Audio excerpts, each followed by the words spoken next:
Hey, it's Vanessa from CraftyGemini.com, and I post weekly crafting and cooking videos here on YouTube. This week I'm back with a fun and easy project for your sewing machine. I'm going to walk you guys through step by step how to custom make your own sewing machine cover. So I'm going to walk you guys through the basics on how to make this cover, but as you see here, I have a little applique heart. You can really customize and embellish these however you want. You can add a pocket in the front for the foot pedal and the cord. You can add a pocket in the back, whatever you guys want to do. I'm simply going to walk you guys through on how to make the actual shape to get these box sides here, and you're going to see that it's really a lot easier than you might have thought. So let's start by taking a few measurements from our machine, and then we can jump right into making our project. So first we're taking our length measurement here. You want to make sure you account for that hand wheel, and you want to just go with the rough estimate. I'm going to go with about 15 here. The next measurement we want to take is the height of our machine, and make sure you account for anything that's sticking up at the top that you want to include, and I'm going to go with 12 there. And then around here we're going to measure the width. Make sure that you account again for anything sticking out, and for these measurements you want to measure up. So if it's close to a number, go up to the next one. Now that we're recapping our numbers here, I have 15 inches for the length, and that's from left to right on the machine.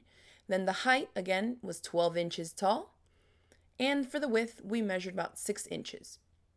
What we want to do with those numbers now, we take our length measurement and add 1 inch for seam allowance, giving us 16 inches. The other two measurements, I estimated a little bit higher, so I don't need to add any seam allowance. And what we're going to do is take the height measurement twice and add that with a width, to get a main body piece that measures both of these measurements. Notice the 16 inches by 30 inches in my case. For the side panels, you want to cut two pieces that measure whatever your height measurement was by your width measurement. In my case, it was 12 inches by 6 inches. And then you're going to cut the matching pieces of Pellon's Fusible Fleece for each of the fabric pieces you cut. Therefore, you should have 3 fabric pieces and 3 pieces of the Fusible Fleece. This is the stuff I've been recently starting to use for smaller projects. It's quick, it's easy. I don't have to worry about basting stitches or trying to quilt on it without it moving. I can just fuse this stuff onto the back side of my fabric, and it gives it a nice body that I think is really good for a project like this one. So we're going to lay our Fusible Fleece with the adhesive side up. Then you take your piece. In my case, remember this one was 16 inches by 30 inches. You can use a solid piece of fabric or piece it in any way you want. I had 3 scraps here of different fabrics, so I'm going to do it out of what I have. Flatten everything out, and then you want to give yourself a little space. You're going to do the same thing with the Fusible Fleece for the 2 side panels that you cut. Remember, these measure your height measurement by your width measurement. So I'm going to cut these roughly out just so it makes it a little bit easier for me to work with when it comes to fusing them. Fuse your fabric down to your fleece, and then you want to trim away any excess fleece that you have on the outside of your pieces. Then repeat the same thing on your 2 other pieces of fabric. Now you can quilt your long fabric piece here any way you want, lines, zigzags, diagonals. If you guys want to do that, just use up decorative stitches your machine offers. I did some 2 simple stitching lines on either side of my center seams here. Now what you're going to do is lay the long piece vertically, and then you're going to do the same thing with one of the side panels. So you're going to then take the side panel, bump it up there matching the bottom edges, and now I'm going to place one on top of the other like this with the pretty sides touching, and you're going to start pinning it from the bottom up.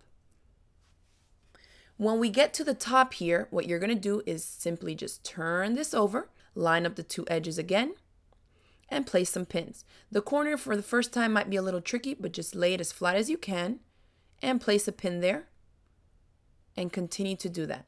When we get to this top corner here, we're going to just repeat the same thing.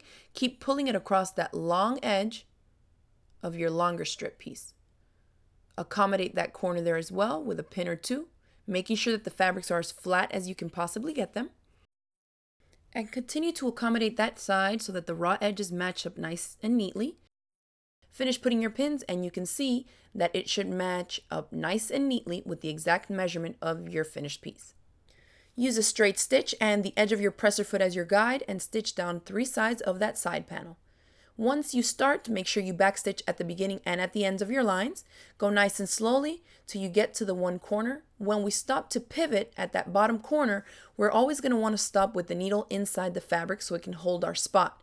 Then you want to lift your presser foot up and pivot. So you stop right when you get close to that edge, stop with that needle down, lift up the presser foot, turn your fabric, and go ahead and fix it so nothing else is getting caught underneath but the 2 fabrics you're trying to sew together. Stitch down the one side, and then pivot again when you get to the next corner. Accommodate your fabric and stitch all the way down on that third side. Repeat those steps to attach the other side panel the exact same way you did the first one, and then when you're done you can just turn it inside out and place it over your machine.